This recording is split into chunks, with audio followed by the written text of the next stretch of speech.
الحمد لله وكفى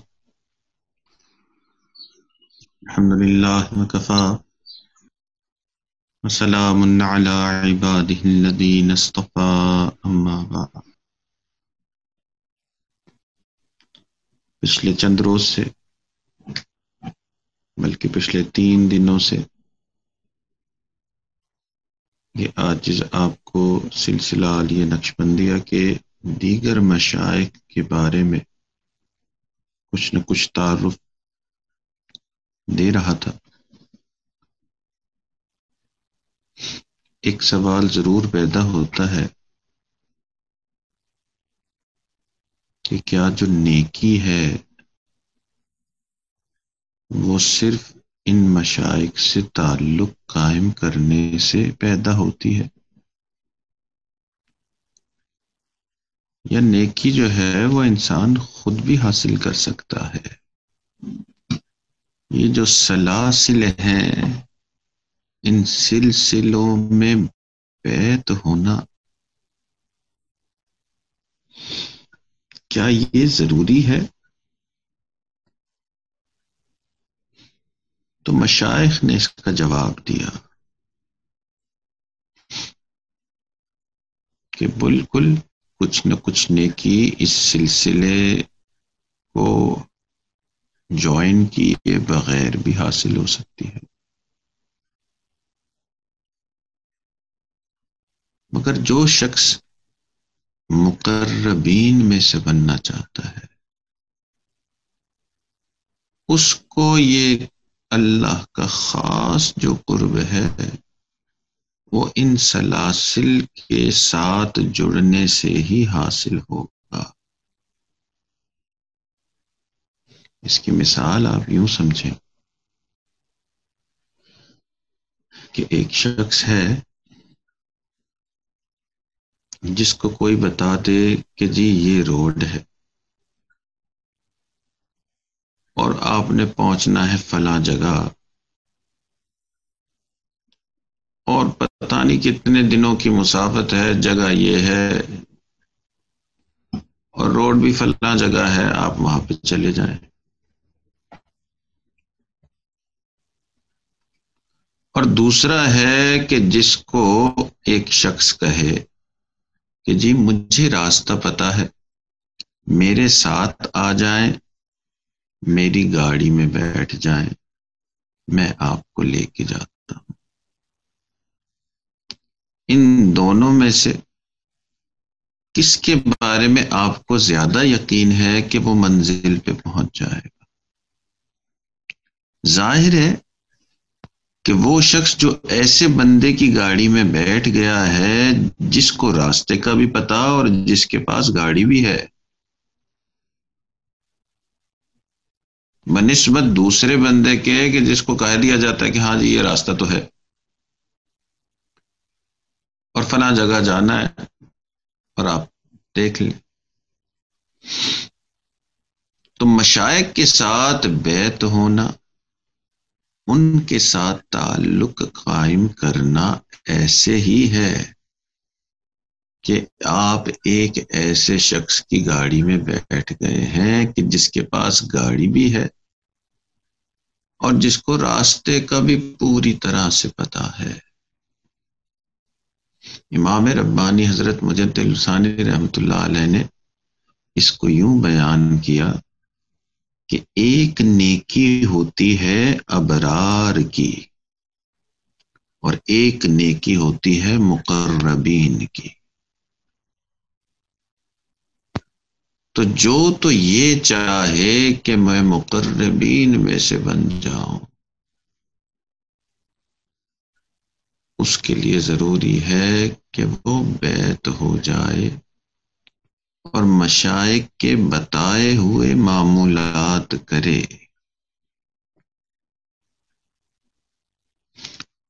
یہ جو راستے پہ چلنے والے گاڑی کے اندر بیٹھ کے دوسرے کے ساتھ جا رہے ہیں، صرف یہ نہیں کہ راستے میں پہنچ جائیں گے، دوسرا فائدہ گاڑی میں بیٹھے ہوئے ڈرائیور کے ساتھ جانے کا یہ بھی ہوتا ہے کہ اگر کوئی خدا نہ خواستہ ڈاکو آ کے لوٹتا ہے تو بچنے کا زیادہ امکان ہے کہ آپ کے ساتھ ایک اور بندہ بھی ہے جو آپ کی مدد کرے گا، اور آپ کے پاس ایک گاڑی بھی ہے جو آپ کی حفاظت کرے گی۔ اور جو اکیلا راستے پہ چل کے جا رہا ہے، اب اس کے پاس گاڑی بھی نہیں ہے اور راستے پہ بھی کبھی نہیں چلا ہے، تو اگر ڈاکو بیچ میں آ گیا تو پھنس گیا۔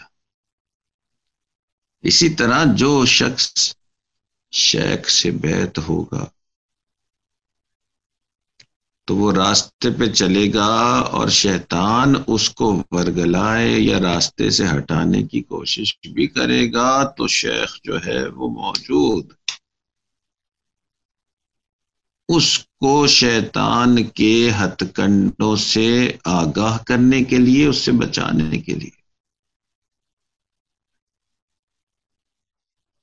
اور جس کا کوئی شیخ نہیں تو گو کہ وہ بھی راستے پہ، نیکی کے راستے پہ چل رہا ہے، مگر شیطان کے ہاتھوں میں آنا بہت آسان۔ اسی لیے حضرت اقدس تھانوی رحمۃ اللہ علیہ نے فرمایا کہ جس کا کوئی شیخ نہیں اس کا شیخ شیطان ہے۔ اللہ اکبر! تو یہ بڑی اہم ترین چیز ہے۔ تو جو خاص قرب حاصل اللہ کا کرنا چاہ رہا ہے، واقعی اللہ سے محبت کرنا چاہ رہا ہے، اس محبت کو ٹیسٹ کرنا چاہ رہا ہے، یہ مشائخ کے تعلق کے بغیر ناممکنات میں سے ہے۔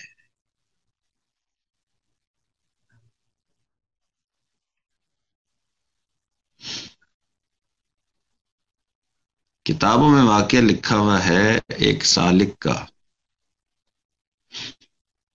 جو شیخ سے بیعت ہوا، کچھ عرصہ اس نے ذکر اذکار کیا، اب اس کو خواب نظر آنے لگے، ہر روز وہ خواب میں جنت کی سیریں کر رہا ہے۔ تو سالک یہ سمجھنے لگا کہ میں کہیں بڑی اونچی جگہ پہنچ گیا ہوں کہ ہر روز مجھے جنت خواب میں آتی ہے۔ دوسرے لوگوں کو اس نے بتانا شروع کیا کہ جی اب تو خواب میں جنت دیکھتا ہوں۔ لوگ بھی بڑے حیران ہوتے کہ جی ہمیں تو ہر روز جنت کوئی نظر نہیں آتی۔ تو جیسے جیسے لوگوں کو بتاتا جا رہا تھا ویسے ویسے وہ خود بخود اپنے ذہن میں شیخ ہی بنتا جا رہا تھا، حتیٰ کہ بات پہنچتی پہنچتی حضرت تک، شیخ تک پہنچ گئی کہ جی فلاں یہ صاحب ہیں، ہر روز ماشاءاللہ خواب میں جنت کی سیر کرتے ہیں اور خوب تذکرہ کرتے ہیں ہر ایک سے کہ جی جنت میں پہنچے ہوئے ہیں۔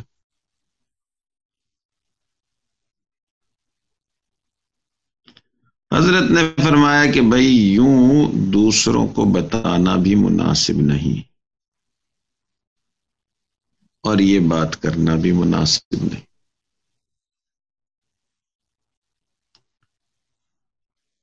تو اس چیز کو ناپسند فرمایا حضرت نے۔ سالک یہ سمجھا کہ شاید حضرت کو بھی یہ خواب ہر روز نہیں آتے، تو حضرت بھی اس چیز کو پسند نہیں فرما رہے، یا حضرت مجھ سے حسد کرنے لگے ہیں کیونکہ ماشاءاللہ میں ہر روز رات کو جنت دیکھ رہا ہوں اور حضرت کو شاید ہر روز رات جنت نظر نہیں آ رہی۔ تو وہ باز نہیں آیا اور پھر اپنی جنت کے تذکرے جو ہے وہ ہر ایک سے کرتا پھر رہا۔ حضرت نے اب اس کو باقاعدہ پیغام بھجوایا کہ اب خواب میں اگر جنت دیکھو تو لا حول ولا قوت الا باللہ پڑھنا۔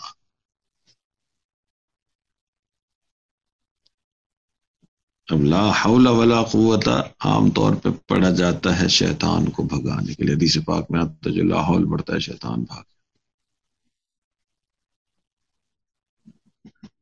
اگلے دن پھر رات کو خواب میں جنت کی زیارت ہو گئی اور جنت میں گھوم رہے ہیں. خواب میں ہی یاد آیا کہ شیخ نے فرمایا ہے کہ جی لا حول پڑھنا ہے. تو اس نے لا حول پڑھا، سارا منظر ختم ہو گیا اور راکھ نظر آ رہی ہے.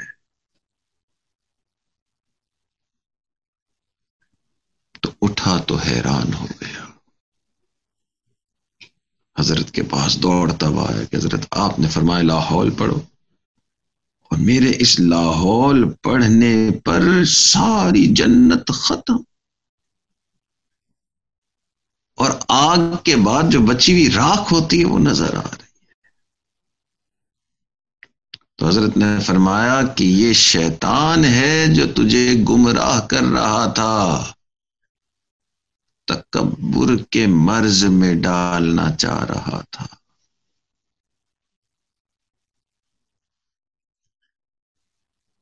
تو شیخ کے ساتھ بیعت ہو کے تعلق کر کے ذکر معمولات جب سالک کرتا ہے تو اس کے دو فائدے بڑے ہیں. ایک، وہ مقربین والے راستے پہ پڑ جاتا ہے، اللہ کی خاص محبت والا راستہ اس شخص کے ساتھ جو اس راستے پہ چلا ہوتا ہے. اور دوسرا، اس راستے میں جو روکنے والا ڈاکو ہے اس سے بھی بچ جاتا ہے. اس لیے مشائخ سے بیعت ہونا آج کے زمانے میں ایسا ہی ہے جیسے کشتی نوح میں بیٹھ جانا.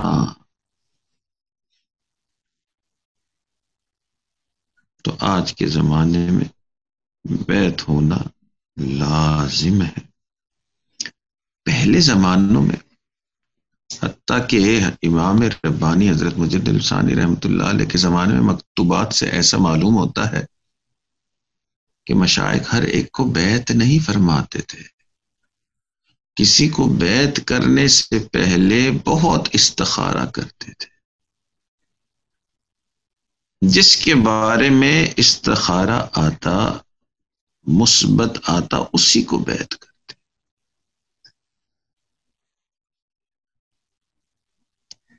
اور اب مشائخ کی ترتیب یہ ہے کہ جو بھی بیعت ہونا چاہتا ہے اس کو بیعت فرما لیتے ہیں،